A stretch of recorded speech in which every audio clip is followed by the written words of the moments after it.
Welcome to E.P.I.C, another podcast from With Purpose. My name is Chris, and I am the owner as well as lead business strategist. Our special guest today is Angie Darro with Cruise Planners. Angie, it's a privilege to have you on our podcast. How are you doing? Great. Thanks for inviting me, Chris. I really appreciate it. You know, Angie, I'm really glad you're on here. We've not had anyone in your industry be on here, so you're the first, and excited to share with us all that you can within your industry and what you bring, not only from a leadership perspective, but just your wisdom and experience in this travel industry. So again, thank you for being on here. You know, why don't you start us off and tell us a little bit about yourself? All right. My name is Angie Darro. I am currently a franchise owner for Cruise Planners. After being in the corporate world for many years, I decided to follow my passion, which was travel, and do something different. I think it's important to try different things and travel, aside from being interesting, to travel to new places. Also learn about different cultures, meet people from all walks of life. And it really makes you realize how fortunate we are. You go to third world countries and you see how people live. And even though they are so poor, the resilience that they have and the friendliness and how they'll give you the shirt off their back, even though they don't have much. It's just amazing. And it just makes you just amazed at the variations of people and cultures. And it's just, that's why I love travel. So what were you doing before you became a franchise owner? I worked at American Express for over 30 plus years. I did all kinds of jobs. The later year in technology is probably about 25 years. I was in operations before that, from development projects, the online statements, pay your bill online. All those were my projects for American Express. Production support, making sure the merchants got paid, processing over $2 billion a day, 24/7. Everything from working with the customers, doing customer satisfaction surveys out to the external clients, quality engineering, you name it, I've pretty much done it. Which is great because with a big company like that, you can move around and you get to learn so much and wear a bunch of different hats. So wearing a bunch of hats is no different as being a franchisee owner than That's what right. sounds like at American Express. Yeah, well, when you're in the corporate world, you get to learn the different hats. When you own your own business, you don't have a choice. True statement. You just have to do all the hats, right? You're the financial person, you're the marketer, you're the support person, you're the customer service. You have to do it all. And if not, you have to be honest with yourself with what your strengths are and where you might need assistance and who you might need to reach out to and help you along your journey. Yeah, agreed. So did you do a lot of traveling before you became a part of Cruise Planners? Absolutely. That was, and you know what's funny now, looking back, all the different experiences that I had, did I realize that it would set me up for what I'm doing now. Okay. Personally and professionally, I got to travel business. I got to go to a lot of cool places, and I always point to a little extra few days to venture out that particular area, like in Brazil. Brazil for 2 weeks to do an install on a merchant platform, and I convinced my friends to side trip and went to Sao Paulo, Brazil. Wow. And first they was resistant. I can't go, and I'm like, yes, you can. And it was just an amazing. It cost me 14 extra bucks out of my money to add that extra little leg on there. And then of course we paid our own expenses for our. But again, learning about the culture in Brazil, it's very stat oriented. You know, they laugh on some of the movies where you stand in line to be chosen to come into a nightclub.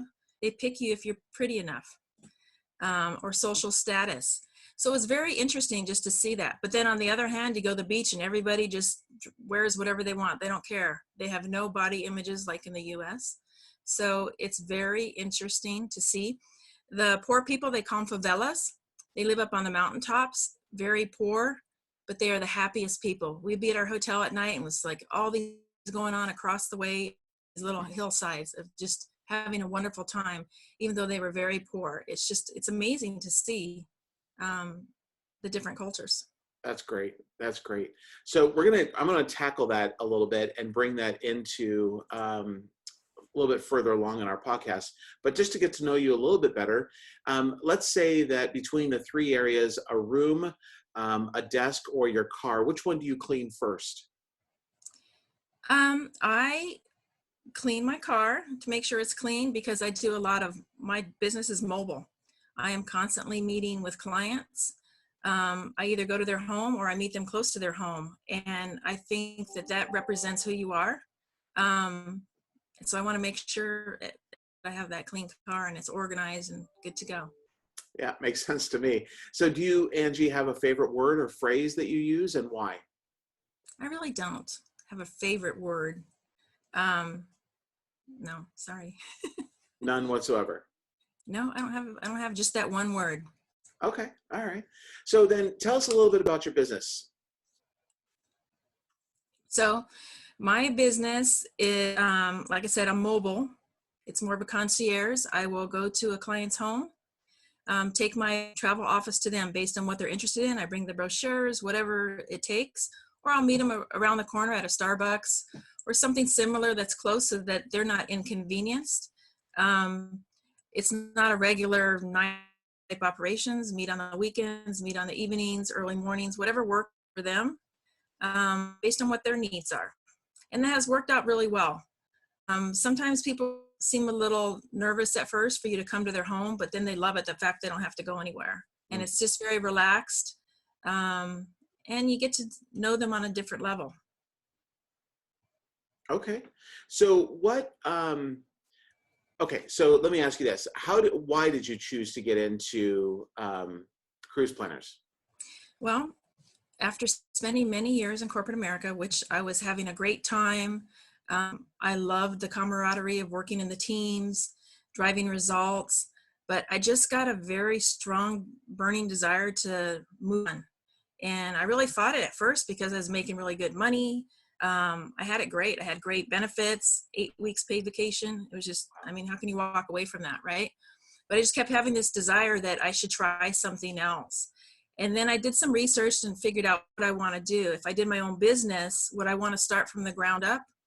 And the more I thought about it, I thought a franchise would probably be the better choice for me. So I started working with franchise consultants, and they kept trying to steer me into things I wasn't interested in, like having a boutique. And I said, I don't want to sell clothes. And they just kept, she has this 401k, let's move that over to a business.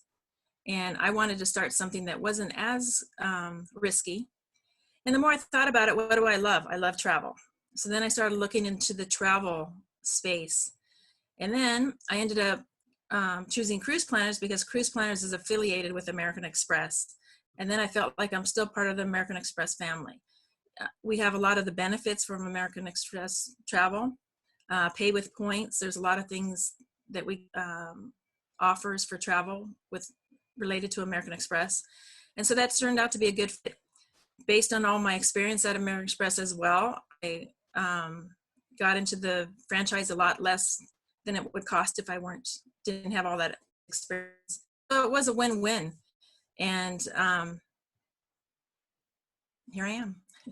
Here you are. And it's my understanding from you, Angie, that you do a lot of bookings, right, for travel. And is it both in the US as well as outside of the US? And if that's the case, is there more of one than the other? Most of my bookings are outside of the US. Okay. People travel in the US, but the majority of it, Europe, Caribbean, Central America are the main areas. And people go to the US too. They go to Hawaii, but internal into the various states. But a lot of people like to travel outside of the US. Okay. So do me a quick favor, and if you can, walk us through, let's say that I reach out to you and I want to book something. Walk us through the process from start until the day of travel. What does that look like, and what different roles do you play within that? Well, at first, I like to sometimes they don't really know what they want.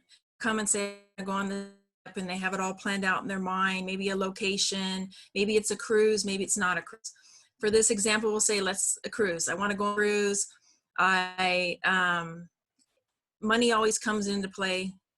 Um, and a lot of times, really, money isn't the issue. They think it is starting off because everybody wants the best deal, right? But when you start talking to them and finding out, what do you really want?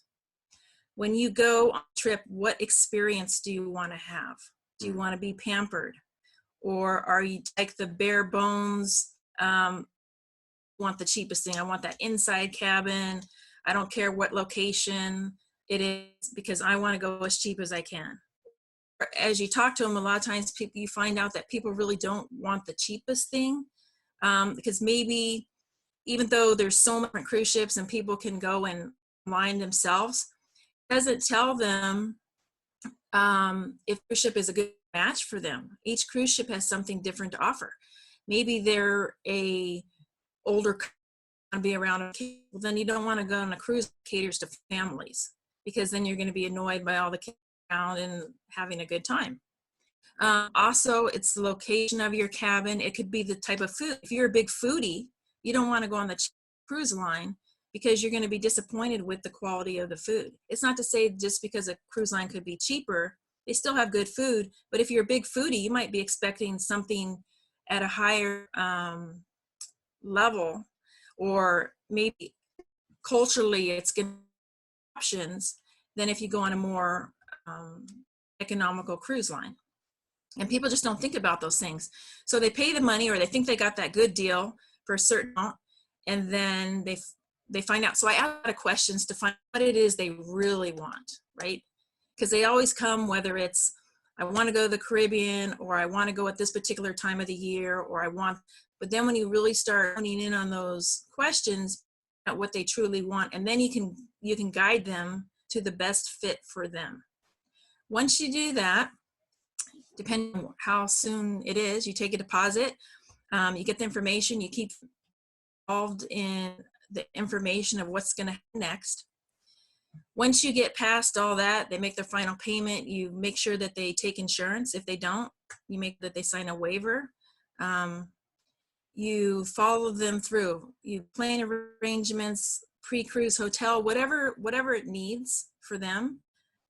And then you follow them through, like from the time they leave their house till the time they come home. I'm watching them from their flight to make sure the flight's on time. If there's any problems, I can let them know ahead of time. You can set them up for alert of the airline, but I'm always watching so that I'm one step ahead if something's happening. The same thing is if they're on their cruise, I'm looking to make sure, are there any issues with the cruise? Sometimes, let's just say weather and their ports can change or something. I always try to keep in touch with them, whether it's through the WhatsApp while they're traveling, because if they have Wi-Fi, you can keep in contact. We establish all that ahead of time so that we're in constant communication all the way through their vacation. This way, if there is a problem, a phone call or one text to make. They don't have to, when they book things themselves, they have to call the airline, the cruise line, the hotel, any kind of rides that they set up for themselves. They have to make all those calls themselves. In this case, it would just be one call to me. So I'm following through the whole process.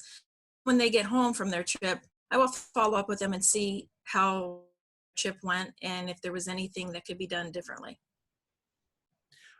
Wow. So even though you're not actually on the cruise with them in that scenario, you're literally following them from here, from wherever you're at, and watching them from a distance. Yes. That, I think, sets a brand new definition for customer service, wouldn't it? Well, everybody has their different ideas of things, and I do a lot of things that most peers do not. And I ask what kind of services my clients want to make sure that they have the experience looking for. Like for instance, some of my elderly clients, I check them into their flights and make sure that, especially if they want to fly Southwest, it's all about, right? They don't want to pay the extra for the early boarding. So, I make sure that right when that clock, whatever that time is, they're checked in so they can get the best position. A lot of people won't even do that. A lot of my peers don't even want to book airline tickets, period, because but for me, it's that whole end experience from the time you start working with me until the time they come home. You want to keep them informed of what they need to know before their travel, something about the destination. If they need any shots, you refer them to their doctor, you refer them to that particular CDC site to make sure that whatever's recommended. But you let them know all things. Passports. A lot of times people don't think about their passports. If you go to another country, it has to be valid 6 months past the date you're coming home. People don't think of that. I have clients right now that were ready to board a trip last summer, and it was within 3 months denied boarding. Their whole vacation, you know, here they are at the airport, packed, ready to go, and they were denied boarding. Wow. So it's all these little things, and there's so much information. So that's what I find is important, to educate and coach my clients on those various. That's actually really great. So in all of this then, what are some things that you have learned from being a business owner? Well, when I first started my business, because I was coming from the corporate world, and even though I had a lot of experience and a lot of corporate, I was heads down for the first 6 months and doing this. I was booking things, but my goal was to get as many certifications and really build my skill set. But at the same time, what I realize now looking back is I really needed to balance things a little more and still be building clients and having a good pipeline to do that. Because then you lose those first 6 months. Mm. And in this business, you have to build a pipeline of clients and trips so that eventually it just keeps rolling. You don't get paid until people travel. So if they book something 6 months to a year out, paid until that far. So you always have to be having a good place that keeps that pipeline going nonstop. Okay. So with that being the case, and that's going to probably, for I would say 98% of businesses, is about the pipeline. Do you find that you have to be, and I think I already know the answer to this, but do you find that you have to be really disciplined to make sure that you're moving no matter what's going on around you, or the feelings you might have, or what someone else responds to you with? Absolutely. And that's the hard part sometimes, because you can build your pipeline and you can have everything going perfectly, and then something can happen like this virus and that changes your pipeline. So I think it's important to always have that plan B, and what can you do next? And even if your plan B still can't be initiated the way you had it planned, because there's things like this whole virus that's currently happening now. I don't think anybody planned for it to this degree, right? We've had things happen before, but not to the degree that it is now. But you always have to have that next thing to say, okay, even if your pipeline takes a pause, what are you going to do next, right? And how can you get things going again? Like for me currently, right now, people aren't traveling. It's not because they don't want to, it's because things are shut down. People can't fly to other countries like they want to. So in this instance, and we don't know when things are really going to return. Right now in the industry, it's looking like July 1st. Summertime comes, it's hurricane season. So then you're limited. Then, but this is when the summer vacations are for families and their children. Then you have fall break.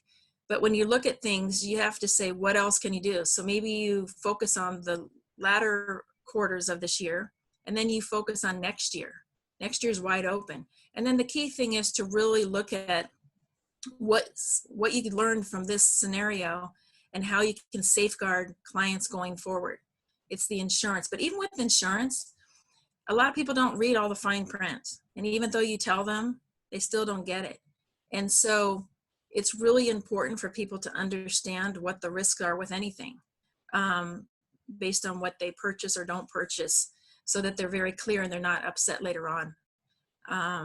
But there's a lot of great deals right now for people to start planning next year, because just like everybody's anxious to travel, the vendors, the cruise lines, the all-inclusive resorts, they're anxious for you to return too. They're all businesses. Some of them are small businesses, some are larger businesses, but we're all in this together. Everybody has endured an impact regardless of what side of the table they're on. And it's important for us to get back to normal, enjoy what life has to offer. And what better way to do that than to go on a fun vacation, right? Create that memory with your family. You can't get that back. All the money in the world does not replace those memories that you make. Agreed.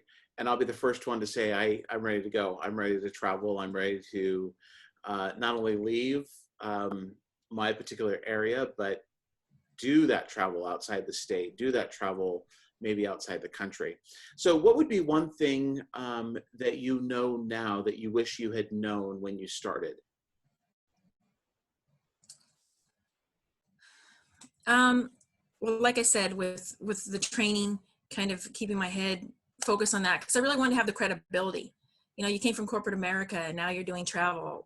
How do you qualify? Because the misconception that people have from a travel perspective is that anybody can do it. The reality of it is, sure, anybody can go and look at stuff on the internet. There's plenty of information out there. There's almost too much information in some ways. But the thing is, when you're in this business, you're held by a code of ethics. You're also liable for your clients when they travel. So there's a lot of training that you're required to do just from a franchise perspective. But there's every vendor that you work with, whether it's a cruise line, an all-inclusive, it could be a company that offers package tours. They all have training for their companies too that they want you to take to be knowledgeable about their products. So like I said in the beginning, I was really focused on things that I thought people were interested in, whether it be cruises, and then I'd pick the cruise lines that I thought that they would pick the most, and just to build that. But that's what I'm saying. The focus was so much there that even though that was great, I still needed to have the other focus on going out and getting those clients, building that client base so that my pipeline would start right away versus 6 months into it. Okay. So, Angie, what would you say to this? Why cruise planners, and more importantly, or more specifically, why you, and what separates you from other businesses in your industry? So cruise planners for me, like I said, I like the affiliation with American Express. I also had friends that I worked with at American Express that have the same franchise. So I had some insight into it before I even considered it. And I even had friends say, oh, don't do it. It's so hard. Um, you know, it's really hard. But being hard or doing something that doesn't come easy, I don't shy away from that. I was up for the challenge. I was ready to jump in and do what I needed to do. As far as why me, I really enjoy helping people. This kind of business is not the business you get into to get rich quick. It's not. This is not you can do well in this business, but it takes a lot of hard work. It takes a lot of building a great client base. But for me, I started a travel club. I brought people that are enthusiastic about traveling. I brought them together. These are people that are retired, maybe they're single, they're widowed, divorced, what have you. And they want to travel and see they don't want to do it alone. So I've brought them together. There's a sense of community now. They've built lifelong relationships, and we're known as the big Italian family. So, and not only that, I mean, I just now, like I said, we had our big trip that was canceled. We were supposed to be leaving tomorrow on our flight, and we were all excited, and everybody's very disappointed. I brought people together that didn't even know each other before we were going on this trip. I had people room together. I matched roommates. I went through a whole process. And one of the ladies, you know, said, oh my gosh, I can't believe all the work that you do in this, and that you are a true professional on how you're handling all these cancellations, on how you're keeping us updated. And that's the common theme that I get from people. It's just my attention to detail, and that I care. I take it personal if something happens. And I mean, everybody can give good customer service, but it's to the lengths that people are willing to go. I used to do production support in the corporate world. It's the same thing when someone's traveling. I'm on call 24/7, and people think I'm crazy. I set alerts. I'm constantly checking things because I think that that's my responsibility personally. is to make sure that they're safe. And that's what gives me pleasure when they come back and they say, oh, I had this great time, or this, that, or I'm glad you gave me this recommendation. That's what makes me happy. So all of that was just said, would you like summarize all that and say that that was probably your best compliment that you've ever received?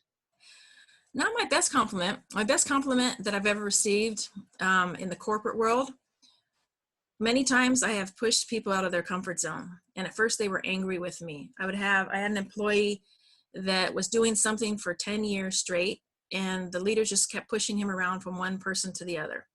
When I got him, I saw he was just burned out. He needed to do something different. And 20% of what his role was is what he loved. And the other 80%, he hated it. And I said, then you need to do that 20%, 100%. And I found him another job within the company. And at first he was really upset because he thought I was pushing him out of our team. And because he would come into work like he rolled out of bed. And people thought he was grumpy and this and that. Well, once he got to do more of what he liked, and I started on my team before I had him moved, and he changed the way he dressed. He was perky, and people were like, oh my gosh, he's a totally different person. When he got moved into the other role, he got to do what he loved 100%, and he was a totally different person. Another time I had a contractor working for me, same thing. In his group, they had him assigned to certain things that he could do. And one of the guys that wasn't performing, I had to let him go. And I told him, you can take over these responsibilities. He's like, I don't know how to do that. I'm like, well, you can learn. You have the strong will to do anything. You can do this. And he did it. And he was just amazed that he could broaden his horizon. And to this day, even though I'm gone from the corporate world, he still keeps in contact with me. And he still thanks me for pushing him, because it opened up so many more doors for him instead of being stifled in what he was assigned from his contracting company. Sure. That's great, actually. I have another thought, but we'll take it offline. So Okay. what is, like, if someone were to write a book about you, what would the title of that book be? Probably The Adventures in Travel, and the many places to go and see. And also it would include a lot of tips on things to avoid so that when you travel, you have a great experience. Things that I've learned along the way, or just things that I know from being in this business and things that I see behind the scenes. Because the nice thing about this business is that it's not just me. I have a whole resource, whether it's the vendors, whether it's all my peers. There's over 1,500 cruise planners, Wow. franchise owners. And so we behind the scenes, we share experiences. So maybe I haven't been somewhere, but one of my peers have. And so I get that firsthand knowledge. So it would include all those lovely tips and just fun adventures. Can I ask you, if you were to ever write that book, that you include pictures? Of I course. think people You are have to have pictures. Of course, you have to have pictures. Pictures That's right. tell the story, right? Yep. Yep. I am imagining all of the different sights and sounds as you were talking about your time in Brazil and the Caribbean and the musics and all of that. So Yes. yeah. So as we wrap this up, Angie, what would you really like our listeners to know? What would you like them to do with this information? Well, I just would like them to know that I am a full service concierge in the travel space. I really care about my clients. I really care about creating a customized experience for them. It's about what they like and what they want.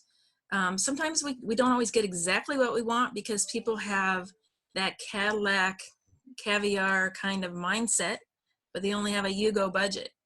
So, and that happens a lot because people have sticker shock. They don't know how much things cost if they haven't been on a vacation for a while. So I help them navigate that to come to a happy medium, to say what, that's where you find out what's really important so that you can match them with a travel experience that will get them what they want. Okay, very good. So in our final moments, Angie, how can people find you? Facebook, website, phone number, whatever it is that you want to share. Yes, they can find me. My website is adventures through THROUGH travel.com. And my number is 623-518-3511. Okay. Do you have Facebook or anything, or I Instagram? do. I do. I have Angie Darro with Cruise Planners on the Facebook. Okay. All right. Angie, thank you so much. I've learned a little bit more about, I've known you for a couple years now, but I learned a little bit more about you. And I just want to say thank you. I think that the people listening are probably leaning in a little bit more or turning up their volume, especially when we talk about travel during this time. I would love to have you on later on after things have opened up and maybe just, update us all with, discounts that are might be going on or opportunities that may not have been afforded. Well, thank you, Chris. I really appreciate you having me on your show today, and I would be happy to join again. Thanks, Angie. I hope you have a great day. And for everybody, thanks for listening to E.P.I.C, another podcast brought to you from With Purpose. Again, my name is Chris Aird, and I, as a business consultant, as well as the owner and lead strategist for the company and for the community. I hope you have a great day. I hope you work well. I hope you live well. And as always, live your life with purpose.